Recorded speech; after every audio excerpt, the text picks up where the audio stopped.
दोस्तों, लीबिया के जालिम डिक्टेटर मुअम्मर कज़ाफ़ी के अवाम पर ढाए जाने वाले कुछ मुजालम की तफसील आपकी खिदमत में पेश करता हूँ। लीबिया में बिजली मुफ्त और कहीं भी बिजली का बिल नहीं आता था। सूद पर कर्ज नहीं दिया जाता था।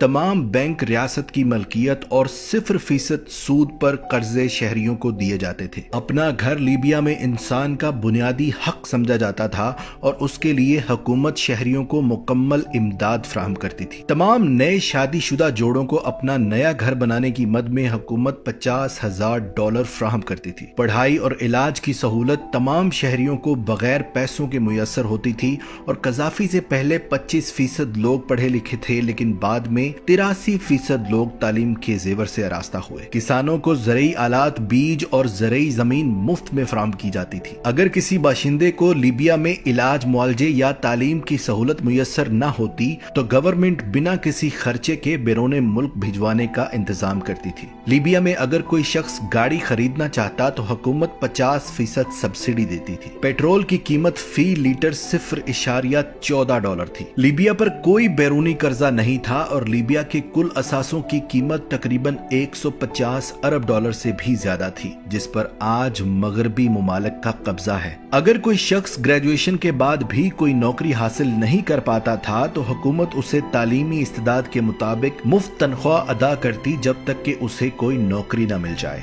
मुल्क के तेल से हासिल होने वाली आमदनी का एक मखसूस हिस्सा तमाम लीबियाई बाशिंदों के बैंक अकाउंट्स में जमा करवाया जाता था। माँ को हर बच्चे की पैदाइश पर $5,000 हुकूमत अदा करती थी। कज़ाफ़ी ने मुल्क की सहराई आबादी के पेश नजर दुनिया का सबसे बड़ा मसनूई दरिया बनाने का मंसूबा भी शुरू किया था, ताकि पूरे मुल्क में साफ पानी की सप्लाई यकीनी बनाई जाए। ये उन मजालिम की कुछ तफसील है जो कज़ाफ़ी नामी डिक्टेटर ने लीबिया की आवाम पर ढाए थे। इन मजालिम के अलावा कज़ाफ़ी के 3 और बड़े गुनाह भी आपको बताता हूँ। पहला गुनाह यह कि पाकिस्तान को $10 मिलियन की इमदाद उस वक्त फराहम की जब पाकिस्तान पर हर तरफ से पाबंदियां थी। उसी रकम से पाकिस्तान ने अपना एटमी प्रोग्राम शुरू किया था। दूसरा गुनाह यह कि उसने हमेशा मुसलमान ममालिक को इकट्ठा करके एक अलहदा ब्लॉक बनाने की कोशिश की। कभी अफ्रीकी ममालिक का ब्लॉक, कभी अरब ममालिक का ब्लॉक, लेकिन हमारे मुसलमान ममालिक कज़ाफ़ी की इस चाल में नहीं आए और आपस में लड़ मरने पर ही मुत्तफिक रहे। और तीसरे गुनाह में तो उसने हद पार कर दी जब उसने सोने और चांदी के सिक्कों में लेन देन शुरू करने का फैसला किया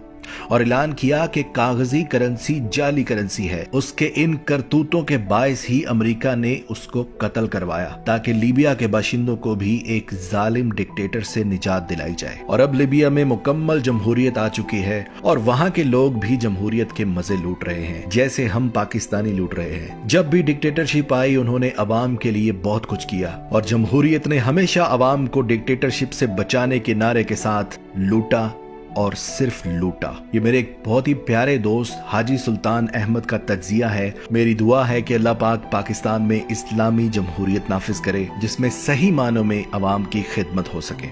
पाकिस्तान जिंदाबाद।